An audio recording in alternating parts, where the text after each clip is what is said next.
patunayan ng sinasabi mong hindi tayo magkandatuto, mismong ang Pangulong Bongbong Marcos pa ang parang opening. Ayan, sa Maynila yan. Pinahiram ko nga ng kotse. Ayan, Ba, numero 1. Numero 1. Para walang NCAP yan, ha? Ganon? Oo. Diyan po ito sa Epifanio de los Santos Elementary School sa Singalong. Singalong, Malate, Maynila. Sa Malate yan. Oo. Nagturo pa raw siya. Parang teacher Ganun ba? Yes. Oo. Sinalubong siya ng mga estudyante dyan, pa-selfie pa yung iba. Ayun, sabi niya, anong basa rito? Tasa. Tasa o tasa? Tasa po yan, tasa. Kasi walang hawak na cup di ba? Ayun. Ito, tasa, gagamitin niya sa pag-inom ng tsaa. Ayun. Ayan. Kung ito naman ay gagamitin niyo sa ng lapis. Ay, pang lapis. Tasa na. Tasa. Napakahirap talaga ng wikang Pilipino. Kaya si Secretary ito naman, pito o pito? Pito po yan, pito. Ayan. Yan. Ito, pato o pato? Pato po yan, pato. Pero ang may gitla di ba? Pagka pato. Maragsata ang tawag doon. Ito, tala o tala? Lahat yata pa. Hindi pwede basahin. Ito, siso o sisisa? Wala na. Ayan. Galing. Gumamit pa ng mga cue cards ang Pangulo Masarap, mami. Ayan. Yun. Mami. Ang tawag lang dyan, mami na Siopaw. Galing Pagbasa kasi, number 1 na problema ng mga bata ngayon. Dapat basic na basic yung pagbasa. Pero alam mo ba, may nakaka-graduate. Hindi halos marunong magbasa. Sa dami kasi ng estudyante. Di ba yun nga ang lumalabas ngayon sa mga pag-aaral? Bye-bye, see you tomorrow. Yung reading comprehension ang problema. Sabi ng presidente. Kaya diyan ipinakita rin ng CCTV system at command center. Ayan. Saan ba yan? Yung CCTV center na yan. Same lang ata. Yun din. Paaralan. Ito nga namang CCTV center. Yun nga. Diyan ho natin makikita. Vicinity ng eskwelahan.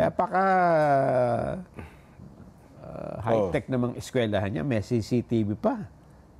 Hindi, parang na ngayon niya, requirements na ngayon sa Metro Manila, Nelson. Ganun ba? Na ang paligid ng mga eskwelahan, dapat may mga CCTV. Pero sana lang, lagi may nakabantay. Kasi minsan ang CCTV, nagagamit lang nila patapos na ang krimen. Dapat yan ay deterrent Di ba? Nakikita mo pa lang, gagawin pa lang. May nakikita po niya, suspicious looking sa paligid. Sino ba yan? Meron agad pupunta. Sitahin nyo nga yan. Ano ba ginagawa yan dyan? Si General Torre dapat ang niyan, ha? Si Bakit General Torre yan. Pagka merong pulis na aali-aligid dyan. Ay dyan, pumunta rin siya sa isang online meeting dyan. Ha? Yes. Para kanyang makausap ang mga teacher sa iba't ibang paaralan. Online yan ha? Ang kanyang gustong tutukan ay supply ng kuryente. Isa yan. Tubig. Yan. At iba pang pangailangan. Yan. Bata tayo, Nelson, nung tayo elementary, tiis tayo. Yan ang isa sa pangunahing problema ng mga eskwelahan. Yung ating eskwelahan nun, public school, walang tubig. Diba? Nga, pinag-usapan natin kayo ng umaga. Yung malinis na palikuran. Walang comfort room. Nako po. Hindi ko alam ano yung palikuran Palikuran, ang alam namin noon, palikuran, likod ng eskwelahan. Likod na. Kasi doon din kami naglilikuran. Doon ka lumulundag, Tatakas. Palikuran. Yun nga ang problema. Yung pader, yun ang nagiging palikuran. Talaga naman, sana nag-improve na yan kahit sa mga probinsya. Yan ang lagi Yung maayos na palikuran po. At saka sana hindi po malingasaw. Dapat humalimuyak. Dapat mabango. Yes. Dapat yan ng mga basic na ituturo at naintindihan ng mga bata. Kasi kahit anong gawin ng mga bata, kung ang eskwelahan mo ay hindi humahalimuyak, hindi sabihin, hindi ka aya-ayang amoy. Hindi environment matuto. friendly para sa pag-aaral. Yan. Tayo kasi, pampublikong paralan tayo na. Saan, Oo, kaya dapat nga mas maganda ha? Yun. Pampubliko, ang daming pera ng gobyerno, di ba? Bilyon. Bilyon, pare ko. Bilyon. Pinamimigay na nga sa mga walang trabaho, di ba? Yun na nga. Unahin na natin yung mga nag-aaral. Ang problema natin, yung desk lang, hindi maayos hanggang ngayon Di ba? Ngayon nga, ikaw ba inabot mo yung isang desk, dalawa kayo magkatabi? Oo. Tuntua ako nung kasi lagi maganda yung katabi. Ayun. Ako kasi, bandang unahan ako, letter C din ako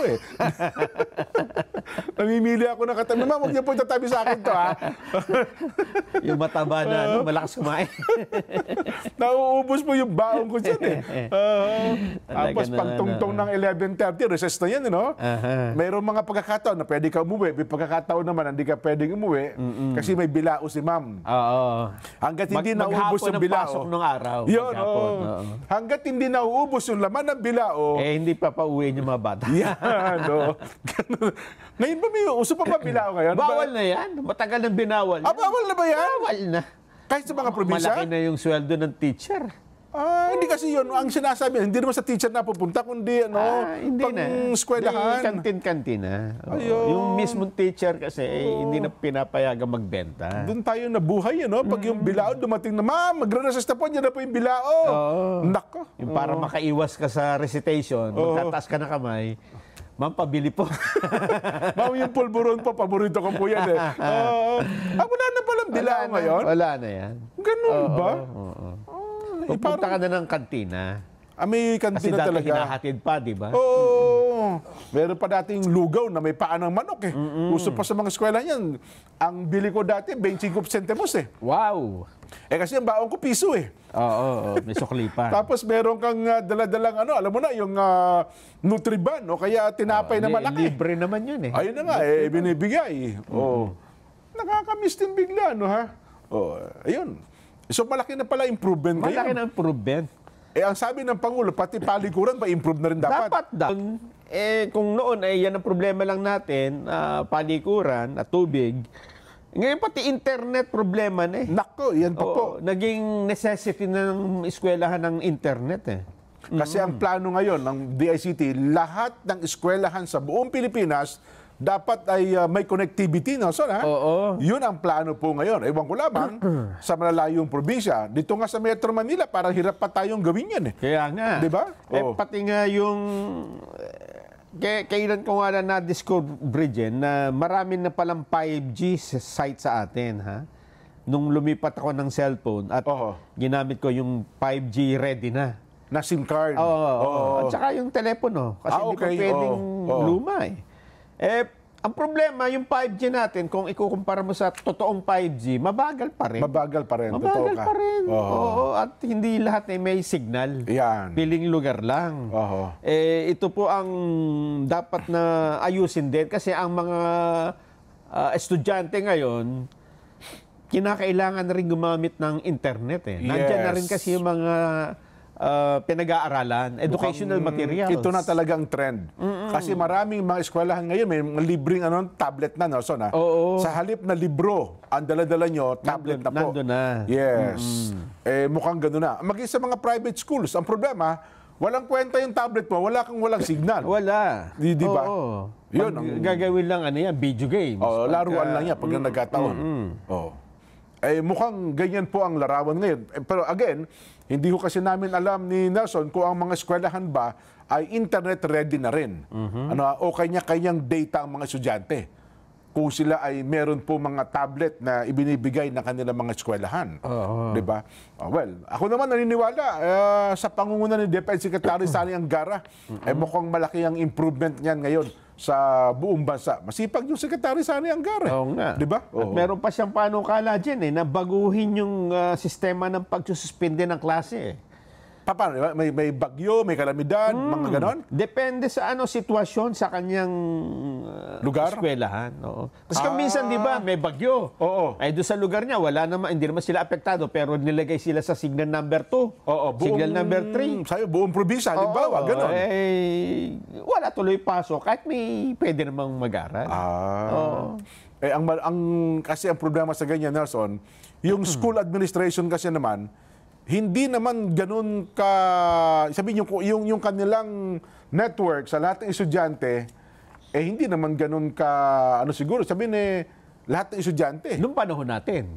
Ngayon ba? Pero ngayon, meron na nga pero mag-group chat, di ba? Tama mga magulang, sa halip na kung saan kayo kumuha ng balita tungkol sa suspension at naghihintay kayo kay Mayor, hintayin niyo na lang si Principal. Diyan sa group chat natin. Di ba? Pwede na Kasi nung araw, hindi talaga po pwedeng localize ang suspension dahil walang paraan para isa-isahin mo di ba? Kapag kasi nanay hindi nakapakinig ng radyo at ini-announce pala maaga pa, wala na. Wala. Nakapasok na yung bata. Yung bata nasa eskwelahan na sasabihin, susundo, wala ho palang pasok. Yes. Pero ngayon, pwede na. Ita-chat na lang nung teacher o kaya nung principal na, dito po, wala tayong signal, ha? Pero bumabaha sa school. Yung mga dadaanan niya, baha. Wag na ho kayo pumasok. Pwede, dapat ganun siguro. Yun ang gustong mangyari ni DepEd Secretary Sani Angara. Sa suggestion ng saganang mamamayan. Ayun. Ay, tama. Mayroon silang monitoring team dyan lagi nakatutok sa atin. Si Yusek Try Ulaybar, kaibigan natin yan. Ganun ba? Yes. Diyan, sabi nanonood kami sa inyo, ha? Ayun. Yan. At sinusubaybayan namin kayo kung saan kayo dumadaan. Kung saan kayo pumupunta. Disgrasya. Yun. Maganda. Dapat nga mag-improve.